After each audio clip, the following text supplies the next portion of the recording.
Shalom Adonai Lehortonir, paz do Senhor a todos do Face. Aqui é o pastor Eduardo Munhoz, mais uma vez através da rede social, fazendo um convite para você. Nós estamos fazendo um pequeno estudo sobre os profetas menores e estamos agora falando sobre o profeta Abacuque. O nosso livro é esse aqui, Profetas Menores. Nós estamos com o nosso curso do IBAD, ali na Igreja Assembleia de Deus Vida Nova, na rua Serra Dourada 768, no bairro Periolo. Gostaria de iniciar uma pequena leitura onde muitos pregadores gostam de pregar, muitas igrejas usam como tema em congresso, que é Abacuque capítulo 3 e no versículo 2, que diz assim: Yavé shamareti shemareka yaret, Yavé parleká bekereb shanim, shairu bekereb shanim todiá, berogues hashem tizekor, onde diz: ouve, Senhor, a tua palavra e temi. Ouvi, Senhor, a tua palavra e temi. Aviva, ó Senhor, a tua obra no meio dos anos, e no meio dos anos a notifica na ira. Lembra da tua misericórdia, O profeta Abacuque, onde nesse capítulo aqui, que nós lemos aqui, quando eu falei que muitas igrejas utilizam, então nós vemos que ele fez um agradecimento, uma oração, um salmo, isso é um salmo, um cântico, que em agradecimento a Deus. Louvado seja o nome do Senhor. O que eu gostaria de estar falando para vocês, meus irmãos, aqui no livro de Abacuque, qual era o cenário que estava acontecendo ali, o porquê que Deus falou com Abacuque, qual que era a situação. A gente tem estudado nos livros anteriores, que nós temos comentado, do cenário político que se encontrava e o cenário religioso na cidade de Judá, lá em Jerusalém. Então nós vimos que o pecado, a transgressão, a opressão, a exploração dos ricos em relação aos mais pobres, a desigualdade social que estava tendo ali, o Hamas, Hamas no hebraico quer dizer violência seguido de sangue, ou crueldade que estava acontecendo para tomar os bens dos seus próprios irmãos. Então eles pegavam isso. Eu estou falando de Judá, não estou nem falando da nação que a gente vai estar comentando que vai vir para cima. Isso é do próprio povo de Judá, entre os irmãos, a exploração. Então, se eles tinham vontade de ter uma casa, umas terras, se fosse preciso, eles matavam, derramavam sangue do seu irmão para adquirir o bem que ele tinha. E com isso aí molhava as mãos dos sacerdotes, que era o poder religioso que tinha na época, e também molhava a mão dos juízes ali. Então, a corrupção estava tremenda ali na cidade de Judá. A gente vai estar lendo algumas referências no livro de Abacuque, mas só para mim dar uma introdução. Então, estava terrível. Então, nós vamos ver que Abacuque ele entra em cena porque é uma sentença dada ao profeta Abacuque logo no capítulo 1. Então, Abacuque, irmãos, não foi um profeta que foi lá no meio do povo, que profetizou, que Deus usou ele como usou Jonas, como usou Sofonias, como usou Amós, como usou Oséias. Não, aqui é uma indignação do profeta Abacuque com Deus. É um diálogo que ele tem. Deus chama ele de atalaia. O que é atalaia? Atalaia é vigia, Os atalaia que ficavam nas torres de vigias, entre as muralhas, vigiando para se viesse um exército inimigo. Era eles que tocavam o chofar para que então o povo se preparasse com o ataque inimigo. Então atalaia quer dizer vigia. Então às vezes a pessoa fala, você é uma atalaia de Deus, mas a palavra atalaia quer dizer vigia. Então dá-se a entender, porque não tem muito da história de Abacuque, não sabe os seus pais, dizem que ele é de Jerusalém, foi ali que Deus falou com ele, mas não sabe da história dos seus pais. Alguns teólogos arriscam dizendo que ele era levita, porque o capítulo 3, onde a gente lembra também, capítulo 3, versículo 2, Aviva a tua obra, é um cântico, é um salmo. Só que assim, eu não vou falar que ele era um levita, porque se a gente for pegar Davi ele não era da tribo de Levi, Davi era da tribo de Judá. E mesmo assim ele fazia salmos, ele compunhava louvores de adoração. Então, eu não vou falar que Abacuque é da tribo de Levi. Levita, é que ele louvava, ele adorava, ele compunha também louvores de adoração. Tanto é que no capítulo 3 a gente vê que foi um salmo, né? Que ele escreveu um cântico de adoração, entendendo o que Deus estava dizendo para ele. Então, qual que era o cenário? Bom, irmãos, nós nos vídeos anteriores nós comentamos sobre a Síria, a nação que estava vindo para cima, já tinha ido derrotado. Então Israel, o reino do norte, pegou Samaria, deixou Samaria como sua capital para que pagasse tributos. Depois eu falei no vídeo anterior que então os babilônicos fizeram uma aliança com os medos, ficou os medos babilônicos. Eles derrotaram a Síria no ano de 612 a.C. Naquela época ali então, né, foi onde foi usado o profeta Sofonias, foi usado o profeta Naum, né, e mais alguns outros profetas. Eu falei que Daniel, Cedraque, Mesaque, Abednego, Jeremias estavam ali, uns eram jovens, outros estavam no início ainda do ministério. Então no ano de 612, então, a Síria foi derrotada. Agora nós estamos aqui já no ano 606, no cenário era no ano 606. O que estava acontecendo no ano 606? Bom, o rei Josias, como eu comentei também no vídeo anterior, o rei Josias, no ano de 609, mais ou menos, antes de Cristo, ele entra numa batalha contra o Egito. Lembra que eu comentei sobre o faraó Neco, né? Então o faraó Neco subiu para tentar derrotar a Síria e um confronto ali eles tiveram com a Babilônia. Nesse confronto que eles tiveram com a Babilônia, inclusive tem um vídeo aqui passando aqui atrás, né? Até é muito interessante esse vídeo aqui atrás, que está mostrando aqui a batalha, né? A batalha dos babilônicos contra o faraó Neco, contra o Egito. E nessa batalha que vocês estão vendo aqui atrás de mim, então nessa batalha, Nabucodonosor, que foi a batalha de Carquemes, né? Nabucodonosor então vence, né, as tropas do Egito ali. Josias tinha sido morto no Egito, no Vale do Megido, né, no Vale de Jezreel, no ano de 609. Como ele tinha morrido ali, Judá volta de novo a se corromper, volta para a prática da idolatria, volta para a corrupção. Perderam o cabeça, que era o rei Josias, e ficaram desnorteados novamente.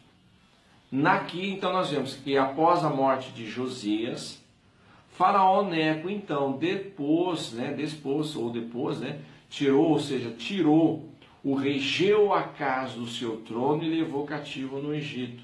E com isso daí, ele nomeou Jeoaquim como rei de Judá.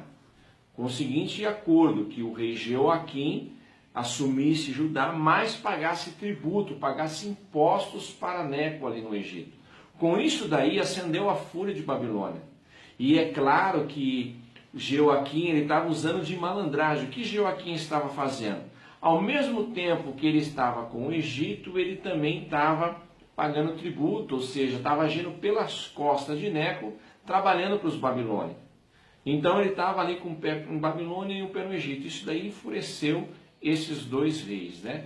E é claro que nessa batalha, então, de Carquemes, o rei Josias já tinha sido morto. Na batalha de Carquemes, então tem esse confronto, como nós estamos vendo aí, Babilônia e o Egito com o faraó Neco. Como nós vimos aqui, Babilônia então vence o Egito, vence as tropas do Egito, e Neco foge de volta para o Egito. Babilônia então se torna uma grande potência. Nessa batalha que nós estamos vendo aqui, a batalha de Carquemes, Nabucodonosor era general do seu pai, Nabopolassar. Nessa batalha ele fica sabendo que o seu pai vem a falecer. Então ele volta para a Babilônia. Quando ele volta para a Babilônia, né, para estar no enterro do seu pai, ele leva com alguns despojos de guerra. E nesses despojos de guerra, ele leva então o rei Jeoaquim e ele leva então Daniel, Cedraque, Mesaque e Abednego. Antes da Babilônia tomar conta de Jerusalém por total, então Abacuque entra em cena. Abacuque dá-se a entender que Abacuque estava na torre de vigia. Por isso que Deus chama ele de atalaia, porque ele era vigia. Então, dá-se a entender que ele estava na torre de vigia, e ali ele começa a olhar a sua cidade. E nessa que ele começa a olhar a sua cidade, ele começa a se lamentar. Que aí entra o capítulo 1 do livro, que eu vou até ler para vocês, do livro de Abacuque, né? Entra o capítulo 1, que é onde ele começa a fazer praticamente uma lamentação, né? Indignado com o que estava acontecendo ali. Aí ele começa a indagar com Deus e entra a história. Ele diz assim, isso no capítulo 1, do versículo 2 até o versículo 4, eu vou ler com vocês. Que diz assim, até quando, Senhor, clamarei eu? E tu não me escutarás? Gritarei violência, e não me salvarás? Por que razão me faz ver a iniquidade, ver a vexação? Por que a destruição e a violência estão diante de mim? Há também quem suscite a contenda e o litígio.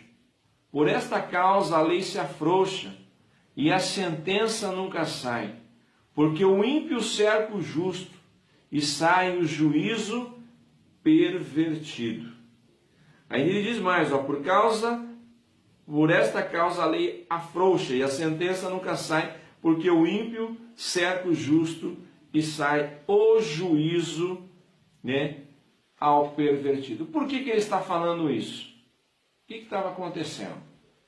Ele estava falando isso pelo seguinte, aqui ele estava indignado com a situação de Judá.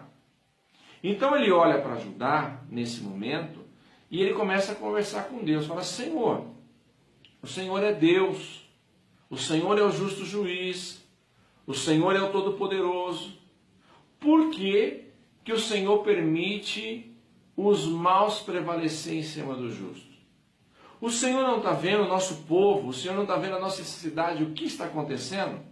Porque é como eu falei, os ricos estavam explorando os mais pobres.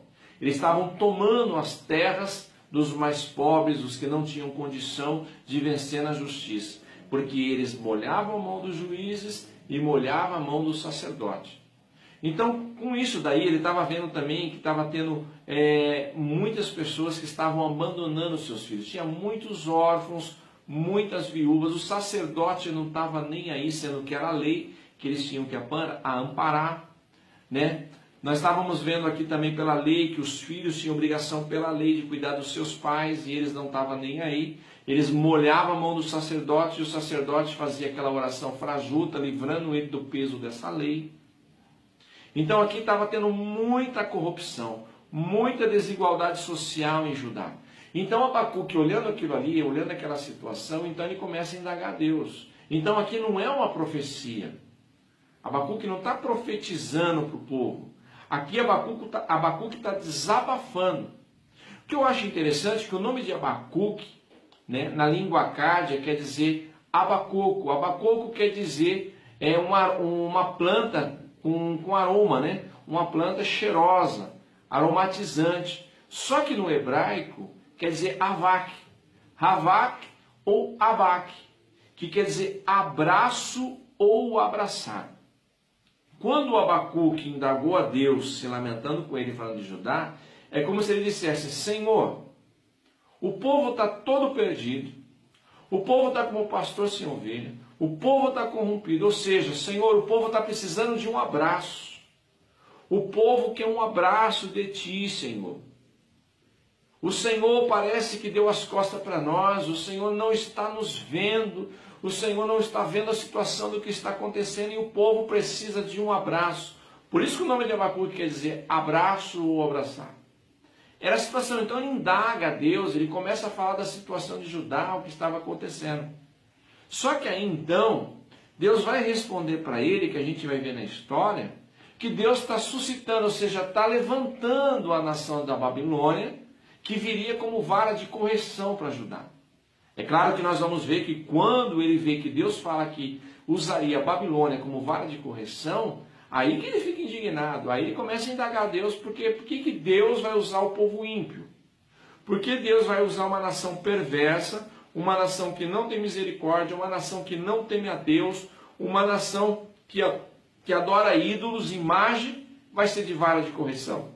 Que vergonha é essa, Senhor? Que humilhação é essa? Mas aí é claro que aí Deus vai explicar, a gente vai entender no decorrer da história, Então, quando ele começa a indagar a Deus, falando em relação à situação de Judá, o que estava acontecendo, então ele não estava profetizando para o povo. Ele estava se lamentando, ele estava indagando a Deus o porquê que Deus estava permitindo aquela situação. Por que Deus não entrava em ação e não mudava, revertia aquele quadro.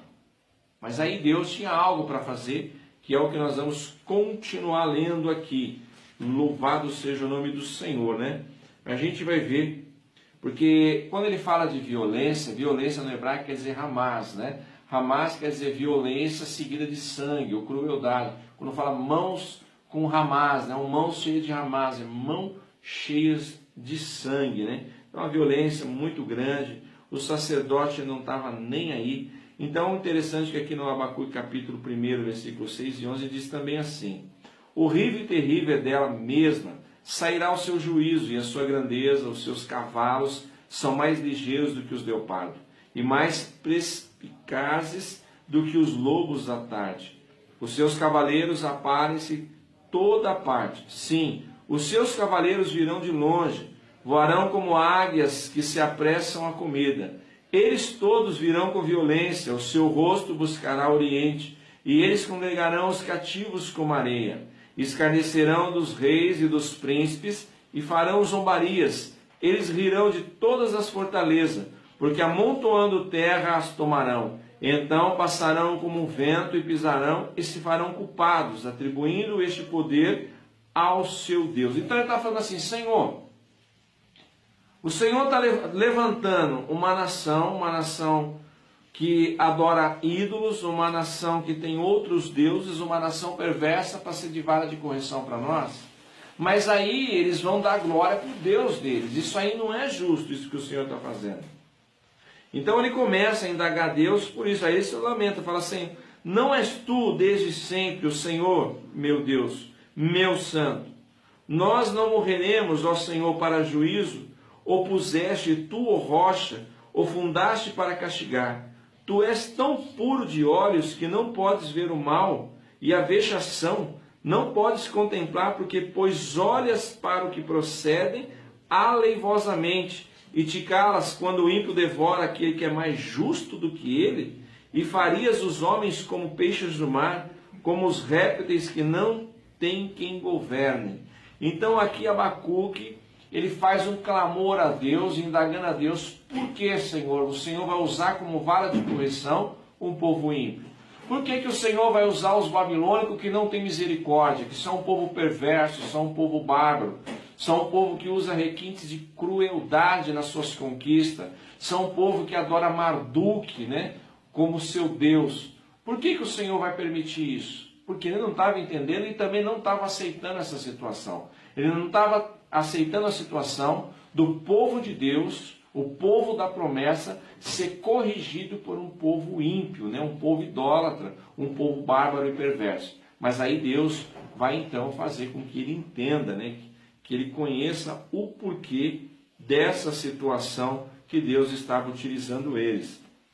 Porque no capítulo 1 a gente vai ver que é só ele indagando a Deus e se lamentando. Porque primeiro, que nem eu falei, ele começa a se lamentar em relação à cidade de Judá, o que estava acontecendo, e Deus é como se Deus falasse para ele, não está escrito, meus irmãos, é como se Deus falasse para ele assim: ó, você está se lamentando por Judá, mas olha o que eu vou fazer, olha quem eu vou usar como vara de correção. Aonde Deus fala que levantaria a Babilônia, com fúria, que seus cavalos eram como leopardos, né? Como leopardos com asa de águia, né? Que tramam estratégias, né, de guerra.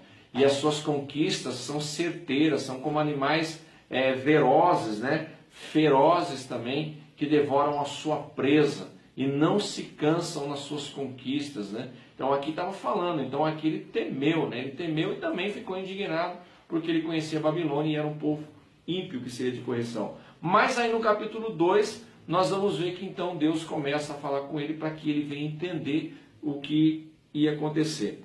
Diz assim: o Senhor das Nações, ao esclarecer seu servo, procurou revelar-lhe que o mérito não estava no instrumento preparado para a aplicação da disciplina, mas no momento disciplinar, pois a dor seria uma linguagem a ser considerada. Por que Deus estava falando que ia usar os babilônios?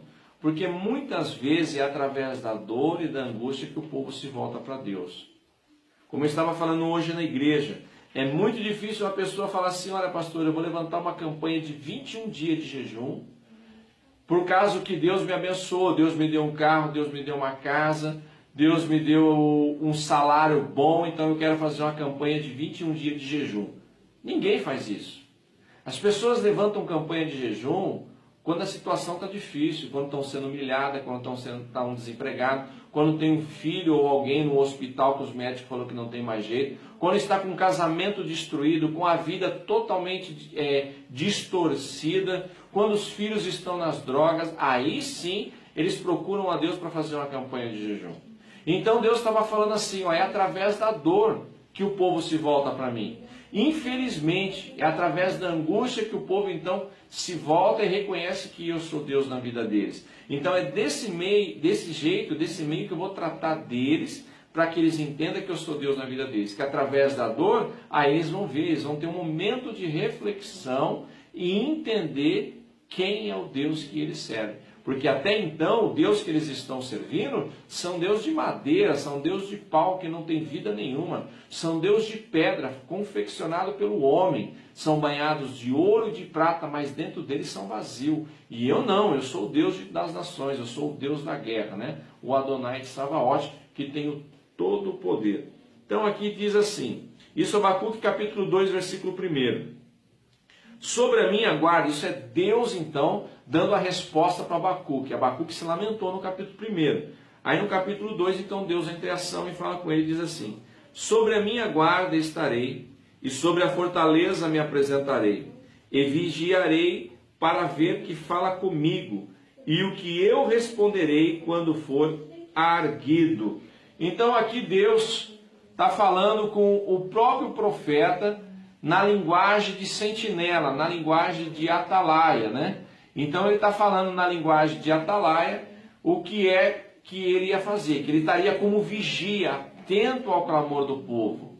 Então ele fala assim, olha, isso que eu estou falando para você, escreve em tábuas, porque aí você vai escrever em tábuas e quem passar correndo vai ler, vai conseguir ler o que você escreveu. Então põe em letras grandes e escreve em tábuas isso que eu estou ditando para você, que eu vou estar como vigia, eu vou estar atento ao clamor do meu povo, para que o povo se lembre de mim no momento da angústia, no momento da dor. E é onde ele fez e escreveu, né? Eu acho interessante que aí então, no capítulo 2, versículo 4 e 5, diz assim, eis que a sua alma se incha, não é reta nele, mas o justo pela sua fé viverá. Tanto mais que por ser dado ao vinho é desleal. Um homem soberbo que não se contém, que alarga como sepulcro o seu desejo como a morte, que não se farta. Ajunta-se todas as nações e congrega-se todos os povos, né? Então aqui é interessante que diz assim que o justo viverá pela fé. É claro, irmãos, que essa tradução ela está modificada, né? Essa tradução é uma linguagem depois da Vulgata que foi mudada várias vezes. Mas a tradução da Bíblia hebraica é totalmente diferente, né? A judaica é totalmente diferente, mas o sentido praticamente é quase o mesmo. Eu acho interessante que quem usa essas palavras é o próprio apóstolo Paulo. O próprio apóstolo Paulo, quando ele escreve a sua carta à igreja de Roma, no capítulo 1, versículo 17, ele cita essa parte que Abacuque diz em uma das suas canções. Porque isso aqui é um salmo, isso aqui é uma canção. Ele escreve na igreja, para a igreja lá em Gálatas, no seu capítulo 3, versículo 11. Então ele escreve também para que o povo, né, reconheça e veja, examine aquilo que Abacuque falou no passado, que o justo viveria pela fé. E também no livro de Hebreus, capítulo 10, versículo 38, ele também fala, né, ele fala sobre isso. Muito interessante. Também a gente vai ver aqui o Zai, né, que Abacuque fala. Quando Abacuque ele cita isso daí, eu quero que vocês entendam, irmãos, que isso aqui é uma canção. Também não é uma profecia. Ele não está sendo usado para profetizar para as nações, ou não está sendo usado para profetizar para o povo.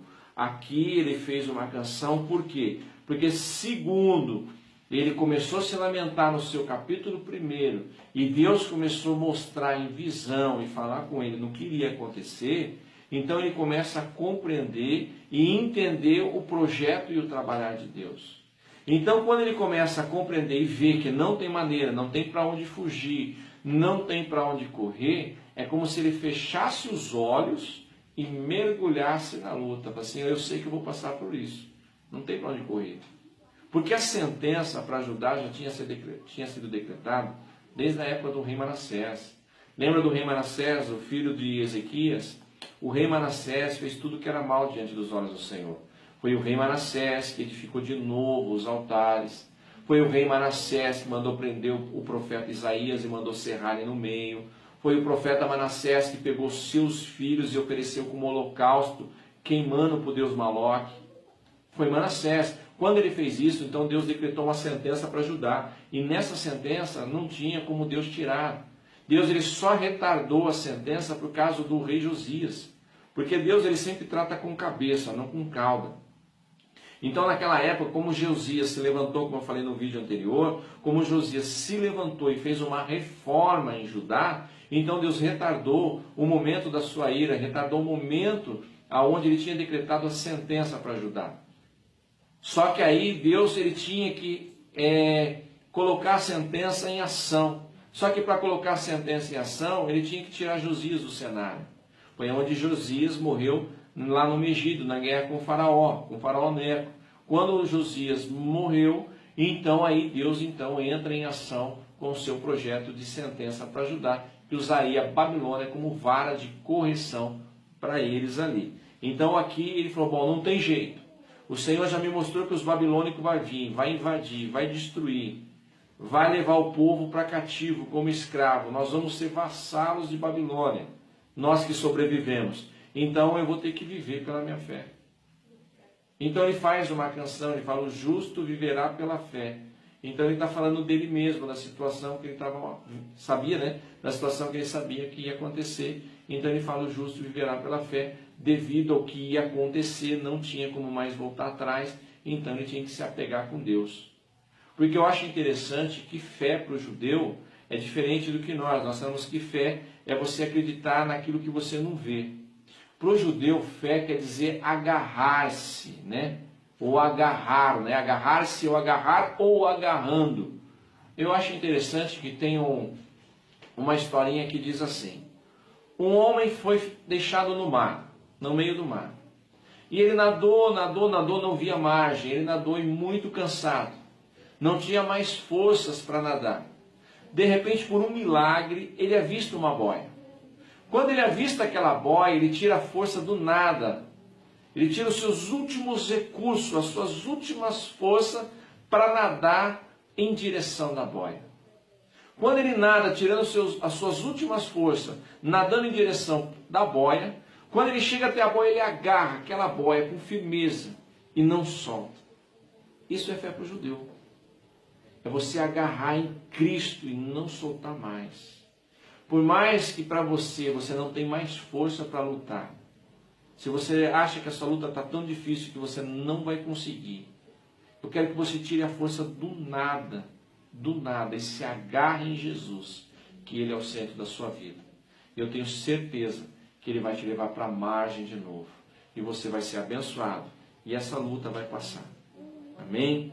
Louvado seja o nome do Senhor. Abacuque também fala dos 5 ais, né? O ais, ai do avarento, ai do cobiçador, ai do que pratica crueldade, ai do corrupto e ai da idolatria, né? Então isso fala no seu capítulo 2, versículo 18 até o 20. Eu acho interessante que aí ele diz assim: que aproveitará a imagem de escultura que esculpiu o seu artífice e a imagem de fundição que ensina mentira, para que o artífice confie na obra, fazendo ídolos mudo? Ai daquele que diz ao pau, acorda, e a pedra muda, desperta. Pode isso ensinar? Eis que está coberto de ouro e de prata, mas no meio dele não há espírito algum, né? Porque são ídolos, né? E ídolos não têm vida. Então aqui Abacuque, né? E Deus estava tendo esse diálogo. E também sobre a bebida alcoólica, né? Eu quero falar sobre a bebida alcoólica porque os babilônicos, eles eram viciados, né, no vinho, no tomar dos seus vinhos e tomavam muitas decisões precipitadas. Por isso que eles não tinham misericórdia das nações conquistadas, por isso que eles praticavam às vezes requinte de crueldade por simples prazer, porque eles não tinham mais noção por causa da bebida. Diz aqui, pastor, você está inventando? Não, eu vou ler para vocês aqui. Abacuque capítulo 2, versículo 15 a 17. Ai daquele que dá de beber ao seu companheiro. Tu que lhe chegas o teu odre e o embebedas para ver a sua nudez. Será fartos de vergonha em lugar de honra. Bebe tu e sê como tu incircunciso. O cálice da mão direita do Senhor se voltará sobre ti, e vômito ignominoso cairá sobre a tua glória, porque a violência cometida contra o Líbano te cobrirá, e a destruição dos animais ferozes assombrará, por causa do sangue dos homens e da violência para com a terra, a cidade dos teus moradores. Então aqui Deus está falando daqueles então que bebiam, né? Por causa da bebida, as suas decisões eram demais. Eu vou finalizar para vocês, né? Como nós lemos aqui Abacuque capítulo 3, o versículo 2, e vou estar explicando, finalizando. Ouvi, Senhor, a tua palavra, e temi. Aviva, Senhor, a tua obra no meio dos anos a notifique. Na ira lembra da tua misericórdia. O que eu quero passar para vocês são dois cânticos, esse e o de 3, 17 e 19, que diz assim: Porquanto ainda que a figueira não floresça, nem haja fruto na vide, o produto da oliveira minta e os campos não produzam mantimento, e as ovelhas da malhada sejam arrebatadas, e nos currais não haja vacas, todavia eu me alegrarei no Senhor, e exaltarei no Deus da minha salvação. Jeová, o Senhor é minha força, e fará os meus pés como as das servas, e me fará andar sobre as minhas alturas. Louvado seja o nome do Senhor Jesus. Então vamos lá, capítulo 3, versículo 2, bem conhecido como tema, que fala: viva a tua obra ao Senhor. Então aqui muitas pessoas se enganam, que acham que Abacuque profetizou uma vinda futura de um avivamento. Muitos pensam assim que Abacuque estava falando para que Deus mandasse um derramamento do Espírito Santo, um avivamento sobre a igreja. Isso daí é totalmente fora do contexto do que realmente Abacuque quis dizer. Abacuque vivia na mesma época de Jeremias. Na mesma época que Jeremias estava no auge profetizando para o povo, Abacuque estava indagando a Deus, se lamentando com Deus e querendo entender a situação do que estava acontecendo. Sofonias e Naum estavam no final, praticamente tinha terminado o seu ministério. Jeremias não, estava no auge. Foi na época que então Daniel foi levado a cativo, Cedraque, Mesaque e Abidnego. Foi logo após a morte do rei Josias. O poder de Babilônia então toma conta. Então Abacuque, ele prevendo o que ia acontecer, porque Deus tinha falado com ele, então ele fez um salmo, porque isso aqui é um salmo, é um cântico. Ele fez esse cântico a Deus, dizendo: Senhor, aviva a tua obra no meio dos anos. Por que ele falou aviva a tua obra no meio dos anos? Porque ele se lembrou de quando Deus tirou o povo do Egito. O povo do Egito aparentemente parecia que estava esquecido, não tinha mais esperança. Mas então Deus levanta Moisés, e Moisés então tira o povo da escravidão do Egito. Ele falou do povo que ficou no deserto, as maravilhas que Deus fez de abrir o mar, do povo de Deus passar sobre o mar vermelho, do exército inimigo do Egito, né, vir morrer quando o mar fechou, o grande livramento. Então ele estava falando assim: Senhor, o Senhor fez tanto prodígios no passado, o Senhor libertou o povo lá do cativo, lá no Egito. Então, Senhor, eu sei que o castigo é iminente para nós, eu sei que o castigo está vindo, virá para nós e não tem como retardar isso. Então, Senhor, aviva a tua obra no meio dos anos. Ou seja, não deixe, Senhor, que o teu povo, não deixe que a sua nação fique esquecido, não deixe que a sua nação se apague, que a sua nação morra no meio do inimigo, porque Babilônia vai vir e vai levar nós a cativo. Babilônia vai destruir Jerusalém, destruir Jerusalém, mas não deixa que a essência do povo judeu se perca, porque nós somos o povo da promessa. Foi essa canção. Foi para que Deus não se esquecesse deles, que Deus se lembrasse, que eles ainda se tornassem ainda uma nação conhecida diante dos povos, que eles ainda fossem uma nação. Então Abacuque, ele fez essa canção, ele fez esse salmo, né, acreditando no que Deus ia fazer. As profecias, a maioria das profecias que os profetas profetizaram, tanto os maiores quanto os menores, foi voltada para o povo judeu, né? Então o avivamento da obra, quando ele fala aqui, não é para a igreja, não é para nós. Porque é só você pegar o livro de João, capítulo 4, versículo 13 a 14, quando o próprio Senhor tem um encontro com a mulher samaritana, que ele fala que aquele que beber da água que ele der, nunca mais terá sede, porque nele nascerá uma fonte de água viva que jorrará para a vida eterna. Então, se você crê em Jesus, se você aceitou Jesus, que é a luz na sua vida, então dentro de você tem uma água, uma fonte de água que jorra para a vida eterna. Então, como que você precisa de um avivamento? Porque se a igreja ela tem Jesus como centro da sua vida, então ela não precisa, porque o próprio Senhor Jesus falou que nunca mais terá sede. Então, como que vai ser um avivamento hoje para a igreja, sendo que hoje nós vivemos o Brit Hadashah, vivemos a nova aliança. E a nova aliança é Jesus Cristo. Então, ele jamais vai deixar nós com sede espiritual. Então, esse avivamento não é para nós, esse avivamento é para que o povo judeu, né, fosse poupado, que Deus tivesse misericórdia, né, e ele se tornasse de novo uma nação conhecida pelos outros povos, né, que é o que a gente, né, tem visto nos dias de hoje, e é claro que no milênio, como os outros profetas falou, vai ser a nação que vai predominar. Nós também temos, né, a canção dele quando ele fala, ainda que a figueira não floresça, né, também é um salmo, também é uma adoração. E aqui Abacuque está mergulhando na fé. Por quê? Abacuque está falando assim, ainda que a figueira não dê seu fruto, ou seja, ainda que eu não tenho que comer, ainda que eu não tenho que vestir, ainda que eu não tenho que beber, eu ainda acredito em Deus.